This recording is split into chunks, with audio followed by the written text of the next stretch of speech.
What's going on right now is, from my understanding, there was 4 explosions that took place inside Inmetco this evening. No injuries. The workers that were in the plant at the time were all accounted for. There will be no evacuations at this time, and I believe there's no risk to the general public at this time. We had a rather large fire here. We've got a lot of departments here, a lot of help. I think the mayor reported there was nobody hurt. It is somewhat contained, under control now. They're really in a mop-up mode, hopefully. I can't really answer what caused it to start, and I'm sure there'll be other people coming along that will give you that information. We established a cold zone. At the cold zone, nobody could enter without an SCBA, self-contained breathing apparatus.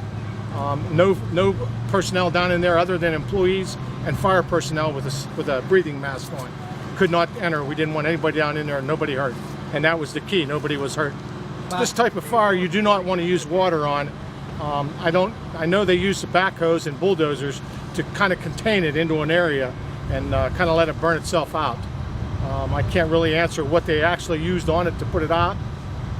I know water was not used.